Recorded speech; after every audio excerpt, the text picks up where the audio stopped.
앞서 말씀드린 온라인 광고의 유형 두 가지를 한번 생각해 볼까요? 신제품이 처음 출시되면 온라인 광고 두 가지 유형 중에 대체로 브랜딩 광고를 먼저 하게 되죠. 그래서 이 신제품의 이름을 알리는, 그리고 특정한 이미지를 구축해주는 정도에서 일단 출발해서 어느 정도 굳혀지면 그 다음 뭘 하죠? 퍼포먼스 광고를 하는 거죠. 구체적인 어떤 고객의 성과를, 손가락의 클릭을 유도하는 그런 퍼포먼스 광고를 하는 순서가 되겠습니다. 자, 그러면 우리 손흥민 선수를 한번 비교해 볼까 합니다. 손흥민 선수가 영국에 처음 왔을 때부터 2019년 정도까지는 정착하는 단계에서 손흥민 선수는 처음부터 주전 내지 선발에 들지도 못했습니다. 이게 전반전 선발에 나오는 그런 노출이 중요한 과제였죠. 근데 2020년, 21년 시즌에는 이제 구체적인 골이라는 성과를 보여줌으로써 손흥민 주변에 여러 가지 현상들이 바뀌고 있습니다. 자, 하나씩 한번 살펴보겠습니다. 역습을 시작하는 토트넘 스포. 자, 중에 줄 선수가 없어서 본인이 지금 직접 가요. 손흥민 달려갑니다. 손흥민 뛰어갑니다. 자, 손흥민입니다. 손흥민! 손흥민! 공격골입니다. 손흥민! 이건 몇 미터인가요? 자, 온라인 광고는 광고 효과를 측정할 수 있고, 그리고 개인 사업자 입장에서 여러분들이 직접 그 광고 효과를 리포팅을 봐가면서 조정할 수 있는 그런 장점이 있다는 거죠. 그래서 기본적으로 알아둬야 될 광고 용어가, 광고 효과와 관련된 용어가 있습니다. 우선 많이 얘기되는 것들이 임프레션입니다. 기본적인 광고 용어입니다. 노출, 우리말로. 그래서 익숙한 사람은 임프레션이라는 용어를 많이 쓰는 것 같아요. 그래서 이건 뭐냐? 결국 해당 배너 광고를 얼마나 많이 봤느냐, 이용자에게 보여진 총 횟수입니다. 요거는 주로 해당 배너 광고 입장에서 얼마나 중복을 포함해서 많은 횟수로 사람들에게 보여졌느냐는 그런 얘기입니다. 그리고 비슷한 용어로 페이지 뷰라는 용어가 있어요. 페이지 뷰는 이를테면 특정 배너 광고를 담고 있는 그 웹페이지 있죠? 특정 페이지를 얼마나 웹페이지가 사람들이 방문을 했느냐, 즉 비슷한 개념이면 방문해서 봤느냐, 이것도 역시 중복해서 요거는 특정 웹페이지 입장이고요. 노출이라는 건 특정 배너 광고 입장에서의 사람들에게 보여진 총 횟수, 중복된 총 횟수를 얘기합니다. 요거와 좀 상반된 개념인데 도달이라는 용어가 있습니다. 요거는 사람의 관점입니다. 몇 명이 봤느냐, 그 특정 광고, 배너 광고나 특정 광고를 총 몇 명이 이게 노출됐느냐, 몇 명에게 전달됐느냐. 그래서 이거는 사람 수기 때문에 중복을 이제 카운팅하지 않습니다. 한 사람이 여러 번 봐도 결국 한 사람이다. 왜? 사람 수가 단위이기 때문에 이렇게 됩니다. 도달 빈도라고 하는 용어도 있는데요. 도달 빈도는 한 사람이 평균 얼마나 봤느냐, 얼마나 노출이 됐느냐, 한 사람에게 총 노출수 나누기 총 도달수를 하면 한 사람당 평균 노출수가 나오겠죠. 요거와 이제 도달률이라는 개념도 한번 비교해 볼 수 있는데, 도달률이라는 거는 한 번 이상 광고에 노출된 사람의 비율, 그러니까 전체 타겟 시청자 중에 적어도 한 번 이상 중복된 포함해서 한 번 이상 광고에 노출된 사람의 비율이다. 그래서 이거는 어떤 확산 지표입니다. 해당 광고가 얼마나 널리 노출이 됐느냐. 이 도달 빈도라고 하는 건 얼마나 한 사람에게 여러 번 노출이 됐느냐 하기 때문에 이건 도달의 어떤 깊이라고 보시면 되겠네요. 도달 빈도는 도달 깊이, 도달률은 확산, 얼마나 많이 받느냐. 이건 TV 시청률하고 비슷한 개념입니다. 우리 프로그램마다, 광고 CF마다 시청률이라는 게 나오죠.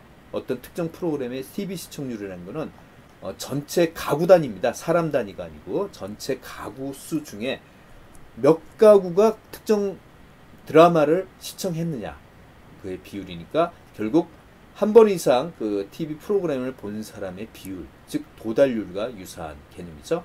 자, 도달률은 광고에 쓰이는 개념이고 TV 시청률은 드라마에 쓰이는 그런 용어라고 볼 수가 있겠네요. 이러한 광고 용어는 여러분들이 개인적으로 온라인 광고를 직접 한다 그러면 이를테면 페이스북 페이지에다 여러분 광고를 하고 싶다. 그 게시물을 널리 알리고 싶다 그러면 용어를 이해를 해야지 이런 표를 보고 여러분이 스스로 이걸 클릭해 가면서 만들 수 있거든요. 자, 그러면 여러분이 만약에 이런 식으로 예산이 얼마나 들까? 다만 여러분은 목표가 지금 20만 명한테 적어도 한 번 이상 노출을 시키고 싶다. 여러분은 페이스북에 올리는 페이지의 그 광고를 노출시키고 싶다. 그러면 예산이 얼마나 들까? 이 48,099달러라는 예산이 소요 예산이 나오는 과정을 한번 살펴봅니다. 자, 여러분 일단 여러분이 선정한 20만 명에게 도달하고 싶다. 여러분 게시물이.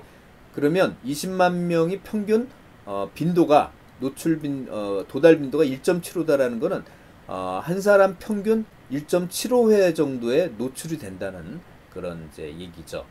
그러면 총 노출 횟수는 35만, 서로 곱해갖고 35만 노출 빈도가 나옵니다. 근데 여기서 CPM이라는 용어가 나오죠. 이 페이스북에서 CPM은 지금 13.98달러다. 이 말이 뭐냐면 1000명당 노출을 할 때 소요되는 1000명당 노출시켜줄게. 대신 우리한테 페이스북에 지불하는 비용은 1000명당 13.98달러 내면 돼. 이런 얘기입니다.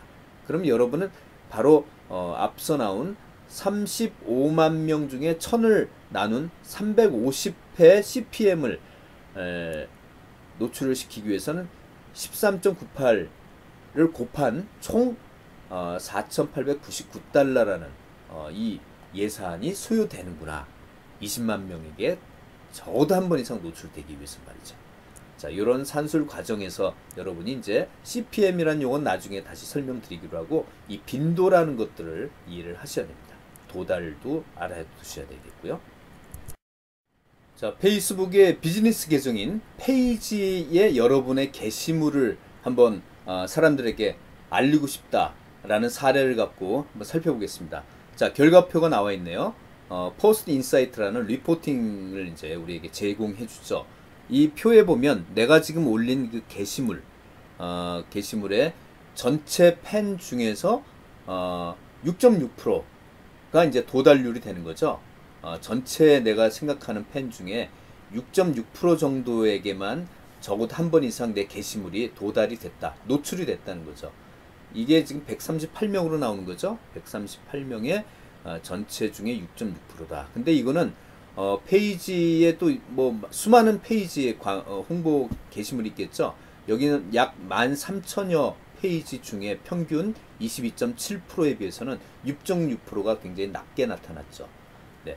어쨌든 개인 계정, 일반 계정은 팔로워층에게 대부분 전달된다고 이제 볼 수 있는데 페이지, 이 비즈니스 계정의 게시물은 사실 이러저러한 이유로 페이스북 회사에서 그렇게 전달을 제대로 해주지 않는다. 그 이유는 다음 페이지에 설명해 주겠습니다. 자, 어쨌든 여러분이 유료로 이제 페이스북의 페이지에서 돈을 내고 여러분이 타겟팅을 해서 광고하는 그 페이드 리치라고 있죠. 유료 광고로 도달시키는 방법 아니면 요 일반 여러분이 무료로 여러분의 게시물을 페이지에서 이렇게 홍보하는 그런 용도로 할 때 두 가지 도달로 이제 가능하다.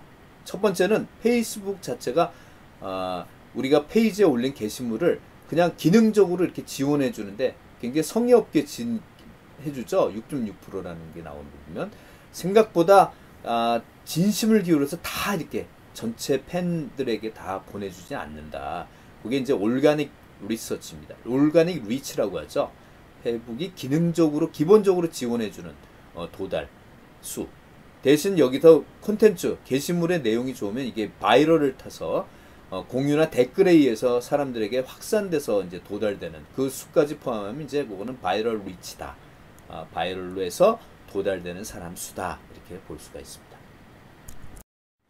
자, 앞서 페이스북 페이지라는 이 비즈니스 계정에 사람들은 여러 가지 게시물로 홍보를 이제 하는데요. 크게 이제 홍보를 하는 방법은 두 가지가 있죠. 무료로 그냥 일반적으로 많이 하는 무료로 게시물을 올려서 홍보하는 게 있고, 돈을 주고 아예 페이스북에 돈을 주고 유료로 타겟팅하는. 그러니까 여러분이 뉴스피드에 보시면 가끔 스폰서들하고 이렇게 영문이 찍히고 나오는 그 게시물들 광고라고 봐야 되죠. 유료로 스폰서가 어디서 후원해서 광고를 하는 거구나 이렇게 이제 보시는 그런 광고 두 종류로 여러분의 게시물을 알릴 수가 있는데 페이스북이라는 이 회사는 전략적으로 어떨까요? 이 올게닉 리치라고 하는 무료로 보통 이렇게 게시하는 무수한 그 페이스북 페이지의 게시물들에 도달하는 사람들의 수를 줄이려고 노력하겠죠. 이왕이면. 그죠? 왜냐하면 이런 사람들 되도록 돈을 내고 광고해라. 그래서 스폰서들한 마크를 찍고 내가 찍어줄 테니까 많은 사람들한테 무료로 할 때보다 많이 더 노출을 시켜줄게. 이런 유도가 이제 깔려 있는 거죠. 그러면 이제 또 하나의 이유가 있습니다. 이렇게 무료로 하는 게시물, 소위 올게닉 리치의 비율을 낮추는 의도적인 이유는 이런 게 있죠. 너무나 페이스북 페이지에 많은 무료라 해서 사람들이 엄청 많이 몰리면서 별의별 콘텐츠가 다 그냥 여기 실린다는 거죠. 자, 이런 거를 자기네들이 AI를 통해서 나름 가려가면서 사람들에게 전달하겠다. 그러니까 다 이렇게 리치를 높여주지는 않겠다는 의도가 바로 이런 거죠. 그렇게 이렇게 하는 이유는 이렇게 함으로써 페이스북에 물관리를 하는 거죠. 그래서 사람들이 안 그래도 지금 페이스북보다는 인스타그램으로 많이들 옮겨가는 추세라서 페이스북 유저들의 이탈을 방지하는 이렇게 물관리를 해줘야지 사람들이 이탈을 안 한다는 거예요. 그렇게 되면 결국 페이스북 유저들이 계속 여기에 페이스북에 있어야지 광고주들도 유치가 될 거 아닙니까? 결국 돈이 되는 건 이 광고주들이거든요. 그래서 어쨌든 게시물은 되도록 유료로 광고해라. 그리고 광고주를 유치를 위해서라도 이런 물관리 차원에서 이런 무료로 이렇게 하는 이런 게시물의 도달률을 낮추는 그런 전략들을 하고 있다는 게 페이스북의 나름 정책입니다. 자, 이렇게 페이스북 입장에서는 도달률을 줄 때 여러 페이지, 수많은 페이지가 있는데 어떤 페이지들부터 줄일까요? 도달률을 의도적으로. 네, 팬이 많은 페이지부터 줄이게 되겠죠. 왜냐고요? 예, 아무래도 페이스북 팬이 많다는 건 그만큼 그 페이지의 관리자가 투자를 많이 한 상황이기 때문에 이탈할 가능성이 적다고 본 거죠. 그래서 참을 수 있을 것이다. 팬이 많은 페이지는 그나마 좀 견뎌낼 수 있을 것이다. 그래서 우리가 여기서 인식해야 될 것은 소셜 마케터는 이제 채널을 다각화해야 된다. 페이스북 하나에만 페이지 하나에만 몰입해서는 안 되고 여러 플랫폼으로 분산시켜야 된다.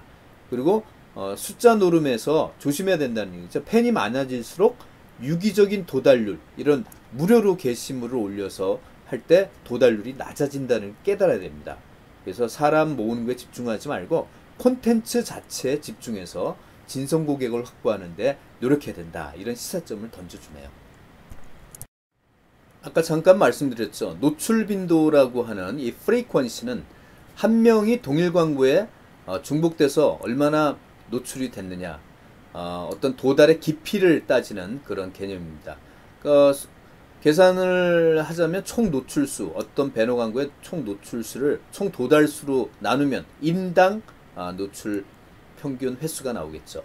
그래서 어쨌든 이 프리퀀시가 너무 낮으면 인지율이 낮아지고 빈도가 너무 높으면 피로도가 쌓인다, 이렇게 볼 수가 있는 거죠. 즉 광고주 입장에선 피로도가 높아진다는 것은 그 광고의 효율성이 떨어진다라고 인식이 되는 거라고 보면 됩니다. 그리고 이 도달, 그 페이스북이나 인스타그램 같은 경우에는 한 사람당 평균 4, 5회까지만 중복시켜서 도달시켜주고 그 이상을 넘어가면 도달을 안 시켜줍니다. 노출이 안 된다는 거죠. 결국 우리는 평균 6회를 넘어간다. 내가 지금 게시물에 올린 광고물이 6회를 넘어간다 그러면 내용물을 바꿔야지. 그렇지 않으면 아무리 더 시간을 지내면서 봐도 노출이 더 이상은 안 된다는 그런 개념이에요. 특히 페이스북 뉴스피드에서 하나의 페이지는 한 사람에게 2시간당 2회 이상 노출되지 않는다. 뭐 그런 얘기들도 나옵니다. 자, 이제 새로운 개념이 또 UV, Unique Visitor. 뭐 요거는 크게 뭐 어려운 개념 아니죠. 또 특정 웹사이트 기준입니다. 웹사이트를 적어도 한 명 이상 한 번 이상 방문한 사용자 수, 중복을 제외한다. 카운팅 안 한다는 얘기죠. 듀레이션 타임 역시 웹사이트 기준에서 특정 웹사이트에 사람들이 체류한 평균 시간. 자, 체류를 많이 했다 그러면 그 웹사이트가 고객들의 관심을 높여서 어떤 콘텐츠가 들어있다는 거고, 따라서 그 웹사이트에 대한 고객 충성도, 로열티가 높다 이렇게 우리가 파악할 수 있는 지표가 되겠죠. 컨버전 레이트, 전환율이라는 것은 이제 전체가 누구냐면 노출된 사람, 특정 광고에 노출된 사람 100명 중에 과연 몇 프로가 광고주가 원하는 특정한 행동을 취했느냐 그 비율을 말하게 됩니다. 여기서 특정한 행동이라는 건 지금 보시는 빨간색으로 표시된 다양한 행동들 지표가 되겠죠. 그 다음에 여러분들이 웹사이트를 돌아다니는 흔적은 사실은 웹서버에 이 로그 파일로 다 남습니다. 이 보시는 왼쪽에 있는 이 로그 파일 데이터에 전부 다 담아서 IP 주소별로 접속 날짜 그리고 웹사이트 흔적들이 여기 전부 다 기록되어 있죠. 그래서 여기 보면 이런 걸 통해서 이제 우리가 페이지 뷰도 알 수 있고요. 이 사람이 얼마나 특정 페이지에 웹사이트에 체류했는지 뭐 여러 가지 그 사람이 누군지 뭐 이런 것별로 전부 다 파악을 해서 광고 효과 측정에 구글이 이제 사용하는 기반이 되겠죠. 여러분 이런 경험 갖고 계시죠? 어제 내가 어떤 등산복 사이트 들어가서 이것저것 관심 있게 클릭을 해보고 구입은 안 하고 그냥 나왔는데 다음날 사이트에 뭐 이렇게 웹서핑을 하는데 갑자기 그 해당 등산복 특히 내가 그 클릭을 했던 그 등산복의 배너 광고가 갑자기 불쑥불쑥 튀어나올 경우 말이죠. 자, 그걸 설명해 주는 개념이 바로 이 쿠키입니다. 이 디지털 어떤 도구라고 볼 수 있는데 소위 인터넷 웹사이트 방문 기록을 저장한 정보 파일이라고 볼 수 있죠. 우리가 만약에 칸투칸이라는 등산 아웃도어 업체 사이트에 접속을 했어요. 그러면 이 웹서버, 이 칸투칸의 웹서버에서는 나를 알아보고 내 컴퓨터에다가 이런 아이디나 비번이나 사이트 흔적 내역을 이제 심어 놓는 거죠. 그래서 이런 것들을 통해서 그 다음날 나한테 찾아오는 거예요. 찾아오는 광고가 되겠죠. 소위 리타겟팅이라고 얘기하는데 어쨌든 이런 그 서버가 웹 그 방문자에게 보내는 정보지만 이를 서버가 다시 가져갈 수도 있어요. 이 심어놓는 걸 자기네들이 가져간다는 거죠. 이 칸투칸 웹사이트에서. 자, 쿠키의 중요한 기능은 방문자가 웹사이트 재방문할 때 아이디 비밀번호를 일일이 안 치는 이런 편의성은 제공해 주지만 정보가 누설될 개인정보가 누설돼서 활용될 우려가 있다는 거죠. 쿠키에 저장되는 정보는 방문한 웹사이트 목록이나 아이디 비밀번호, 신용카드까지 개인 신상 정보에 해당되기 때문에 굉장히 프라이버시와 관련된 조심스러운 그 이용 수단입니다. 어쨌든 이용자 입장에서는 인터넷의 편의성이냐 아니면 프라이버시 침해냐 이 두 양날을 잘 선택해야 되는 그런 문제를 갖고 있습니다. 오늘날 인터넷 브라우저에는 아마 대부분 쿠키 기능을 갖고 있다.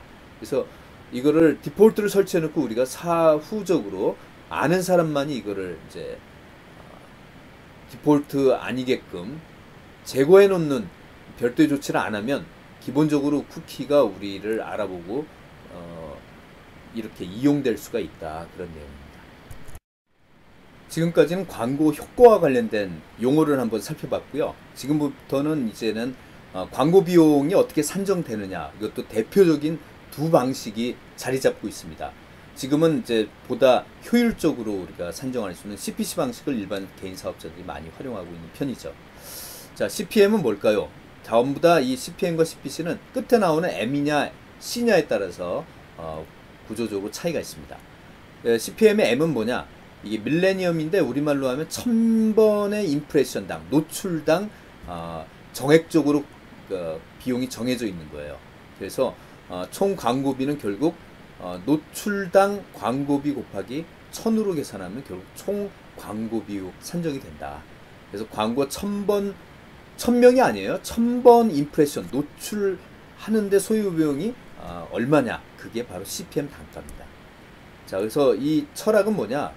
매체사 입장에서는 우리는 노출까지만 책임진다. 그 이후에 그 노출에 클릭을 하고 클릭해서 그 이후에 뭐 특별한 회원가입이라든지 여러 가지 유형의 구체적인 행동 유저입니다. 우리는 그 전 단계까지만 한다. 그런 내용이고요. 광고주는 특히 이걸 이용하는 이 과금을 이용하는 목적은 노출에 관심이 몰입되어 있는 상황이나 그런 제품 그런 경우에는 이제 주로 이 CPM 방식으로 정액 과금으로 돈을 광고비를 집행한다는 거죠. 보통 우리가 참고 삼아 구글의 배너 광고는 2019년 기준으로 3달러, 페이스북의 뉴스피드 광고, 스폰서드라고 달고 나오는 게시물 광고는 11달러 이렇게 책정이 되어 있네요. CPM 가격 말이죠. 결국 구글 배너 광고는 한 번 노출하는데 3원, 우리나라 돈으로 3원이 이제 소요가 되고, 뉴스피드, 페이북은 12원이 소요가 된다는 그런 얘기네요. 이에 반해서 클릭당 비용이라고 하는 이 CPC 방식은 오버추어 방식이라고 해서 대표적 광고 대행사인 오버추어 이름을 따서 보통 업계에 있는 사람은 오버추어 광고라고 이렇게 얘기를 합니다. CPC라는 용어 대신에. 클릭할 때마다 비용이 정산된다. 이 내용은 뭐냐면 미리 예치금을 일정 금액을 충전한 후에 클릭할 때마다 이제 비용이 산정되면서 그 예치금이 전부 다 차감이 됐다 그러면 다시 한번 충전해서 클릭할 때마다, 유저가 클릭할 때마다 비용 산정해서 광고비를 집행하는, 그러니까 사전에 정액으로 이렇게 정해진 건 아니죠. 내용은 결국 매체사는 우리는 노출뿐만 아니라 유저들이 그 광고를 클릭해서 하는 것까지 우리가 책임질게. 그러니까 광고주는 뭐예요? 주로 노출량이 많이 됐는데, CPM 같은 경우 노출은 많이 됐는데 클릭이 안 돼. 그럴 경우에 돈이 너무 아까운 거예요. 정액으로 그냥 한 번에 과금이 돼서 집행이 되니까. 그래서 우리는 봐가면서 노출 비례해서 돈을 내겠다. 사후적으로.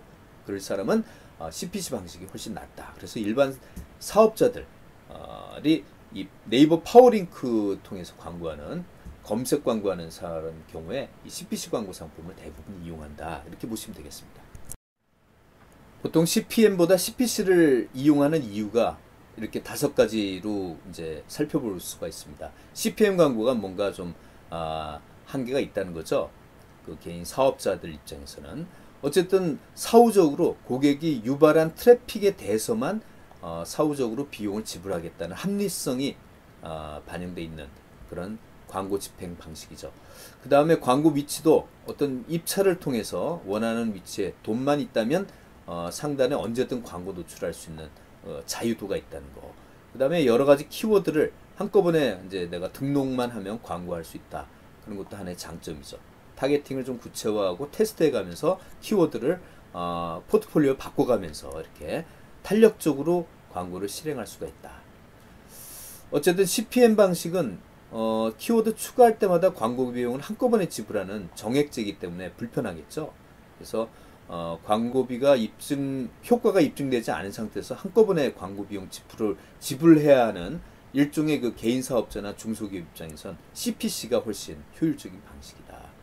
광고 관리도 편리하다. 실시간 키워드를 온앤오프 왔다 갔다 하면서 원하는 시간과 기간에만 딱딱 노출을 시키기 때문에 낭비되는 요소가 적다. 그런 관점으로 보시면 되겠습니다. 네, CPC와 좀 유사한 CPA 개념은 좀 더 적극적입니다.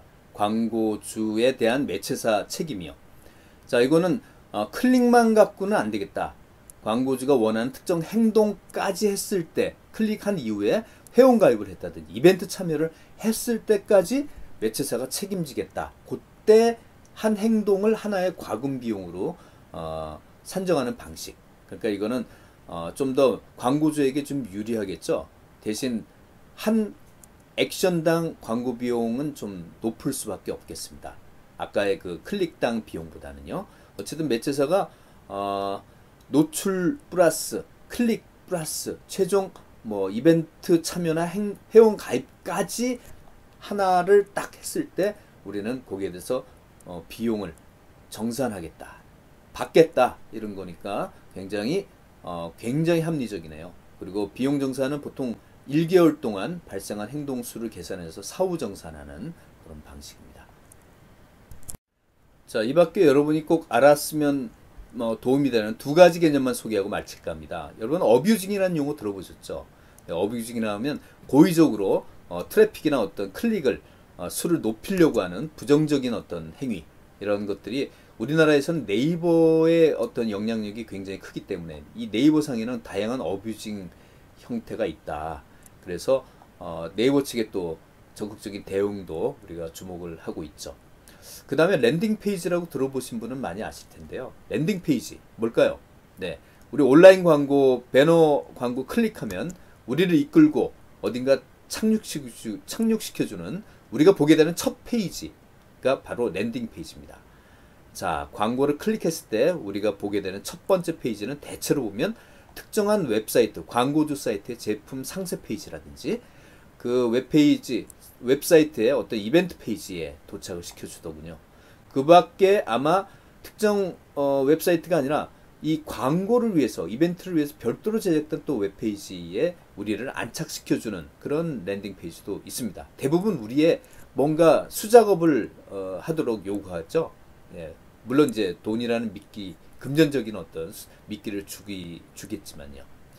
어쨌든 이 랜딩 페이지 잘 꾸미는 것도 중요합니다. 왜냐면 랜딩 페이지에 착륙을 시켜놨는데 사람들이 그냥 쉽게 이탈하면 허사잖아요. 광고 비용은 집행이 되고 인건비는 안 나온다는 거죠. 자, 그래서 랜딩 페이지에 도착하게 되면 어떤 여기서 목적을 해소하거나 아니면 다른 페이지로 쉽게 사람들이 원하는 대로 이렇게 고객 인터페이스를 잘 유도하는 그런 방식도 아주 바람직합니다. 그래서 불필요하거나 혼란 주는 내용 최대한 피하고 사람들이 방문한 목적 쉽고 빠르게 달성할 수 있도록 너무 욕심 안 내지 않고 고객 유저 입장으로 친화적인 그런 페이지를 만들어주는 게 중요하다는 그런 내용입니다. 자, 마지막으로 과제 소개하고 마칠까 합니다. 지난번 여러분 사업 아이템 선정에서 STP를 작성하셨는데요. 이제 기말 학기 끝날 때 여러분 제출할 최종 마케팅 보고서에는 이제 포피 믹스를 여기다 얹어야 되고요. 소비 트렌드를 이제 얹어야 됩니다. 자, 그래서 이번 주에는 소비 트렌드에 대한 이 내용을 지금 제시하고 있습니다. 자, 김난도 교수 트렌드의 전문가죠. 이분이 매년 연말에 책을 내죠. 그 다음 해에 10대 트렌드를 각각 발표하는. 자, 그래서 2020년과 2021년 2년치의 총 20개 트렌드를 여러분이 보시고 여러분 지금 선정한 제품 아이템과의 연관성 차원에서 국내에 도입하는 이 내가 선정한 사업 아이템 이게 트렌드와 또 연관이 돼 있더라. 그 한 3개 정도 직접적인 연관 있는 트렌드를 3가지 이상 선정해서 여러분 보고서에 특별한 양식이 없으니까 자유롭게 한두 장 이렇게 적어서 정리를 해서 끼워 넣는 겁니다. 금주에 제출할 과제가 절대 아니라는 거. 여러분이 알아서 미리 작성해 주심이 매주차 앞으로 계속 또 과제가 나가기 때문에 그때 이제 작성해 주시는 게 편할 것이다. 기말에 한꺼번에 몰아서 하면 굉장히 과중될 것이다. 그래서 금주 제출 과제를 끝으로 오늘 강의 마치겠습니다. 감사합니다.